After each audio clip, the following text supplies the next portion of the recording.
Hey guys, Pedro here to tell you about the latest from Cancer, Inverted World, out April 25th on Peaceville Records. The album has 10 tracks, 44 minutes in length, and this is the band's 7th full-length studio album. They are a UK death metal band. The design of the record, the structure of the album is exactly what I was expecting it to be.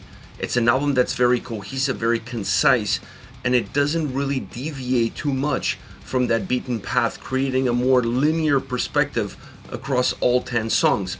I don't think there's anything wrong with that whatsoever. It plays well into the consistencies of the band, both coming from the sound and the song designs and song approaches. So I feel like this allows the record to really stay connected, and allows the songs to stay connected and give the listener a consistent experience from beginning all the way to the end.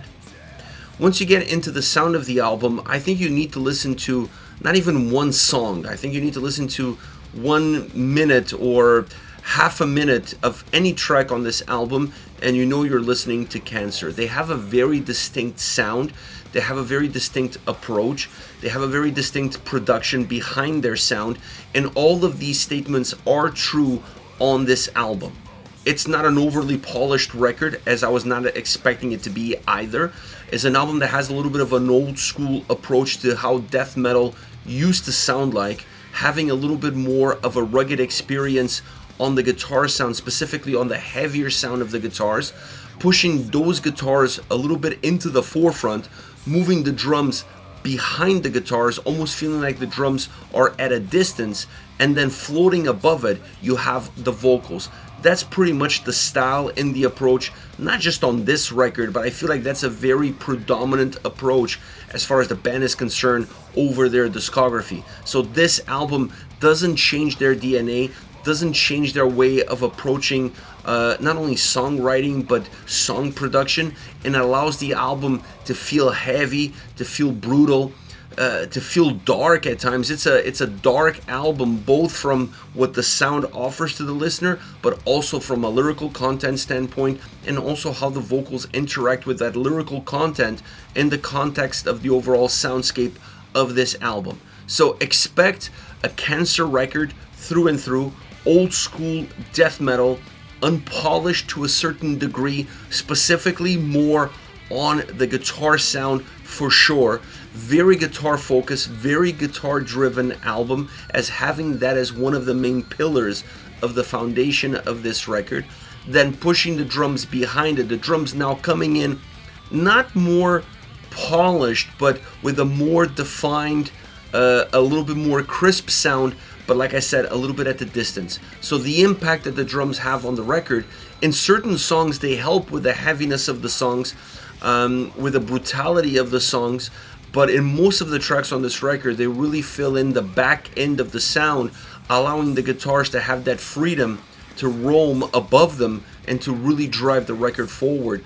I like the drum sound on this album because it creates a nice contrast, and it really feels like it supplements what the guitars are already offering. The bass peaks here and there. There are certain songs where you're definitely going to get more of the bass. Corrosive is definitely one of those songs. But overall, the bass blends well with what the drums are doing, and it becomes a little bit more of a nuance within the tracks, a lot harder to define, a lot harder to pick as far as the defining impact that it has on the songs. Not as clear cut as what you can see from the drums, and definitely what you're going to get out of the guitars. Once you get into the vocals, I think the vocals are very consistent as well, but they're another pillar of this record. With the guitars, you have the vocals. The vocal performance on this album, consistent from start to finish, every single song, but matching really well the vibe, the direction, the movement that the tracks have, and really emphasizing the darkness that exists within that sound, but also more specifically within the lyrics. I actually felt like this is perhaps one of their darkest albums from that standpoint, and the vocals do a phenomenal job really defining what that darkness is all about. So what you have here is a very consistent record from Cancer, an album that fits well within the discography of the band, an album that's going to suit well the fans of the band and the fans of the genre. Very old school from a very old school band. As far as favorite songs are concerned, I picked 3 songs that I feel like really help define what this record is all about, starting off with Until They Died. Until They Died is a song that has a more powerful drum sound. Like I said, you're going to feel like the drums are always behind the guitars. On this song, the space between the two is shortened. So it feels like the drums are getting closer to that guitar sound. And when you do that, you make the track feel thicker and you make the track feel heavier. You still have them behind the guitars, but like I said, the distance is minimized. It's a track that has a methodic movement to it. The vocals add some natural darkness to the way the song flows. The vocals also flow really well with the movement of the sound, with the movement of the song. It's a track that has this dragging out, almost like you're trying to walk through quicksand, and the more you move, the more you sink into it. The track kind of has that ability. It almost, as it gains in heaviness because of the way the drums are placed so close to the guitars, it gains a lot more heaviness, it gains a lot more thickness, and because of that, it feels like it moves slower. That's kind of the vibe that this song gives. Now, when you get to the solo, this track has a really great solo. One of my favorite solos on the record, because it emphasizes more so than anything else that dark vibe that the track has.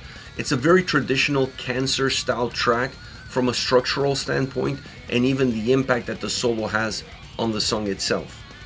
Then we have When Killing Isn't Murder. This track at times feels groovier. Not that the guitar riffs are groovier per se, but the track has a little bit more bounce. It feels a little bit lighter. While Until They Die is a track that, because of the thickness and heaviness of the song, it drags you down. This one is still a heavy track, but you don't have that same aspect. And I think it's because the guitars and drums are a little bit more apart from one another. So you're able to see more of a complex approach guitar-wise. It's definitely more of an intricate song as far as what the guitars have to offer, creating a lot more internal ebbs and flows just with the guitar sound approach and execution. The drums behind it, completing the sound experience, but really allowing the track to be driven by all of the different ebbs and flows that the guitars bring to the table. Even though that the song has all of this internal movement and has all of these intricacies as far as the guitar sound is concerned, the track is very one-directional. It doesn't lose track of where it's going. It doesn't lose itself. It doesn't overcomplicate things. Vocally is on point. I love actually some of the vocal layers that this track offers, because where you don't have the thickness of sound that you had in Until They Died, you're going to have the thickness of the vocals on this track. So they took thickness away from the sound, adding it to the vocals. That is perhaps the main difference between these two songs.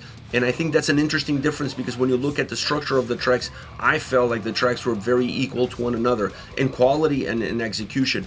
But the change in the vocal approach versus the thickness of sound is where these two tracks really separate themselves from one another. Last but definitely not least, a track that I mentioned already, Corrosive. I picked this song because it opens up with a very cool bass lick.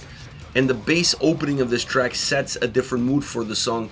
It makes the song kind of reset itself, and it doesn't allow this track to blend in with the rest of the record. It really sets this track apart. It gives it a different, not only a different intro, but a different vibe as well.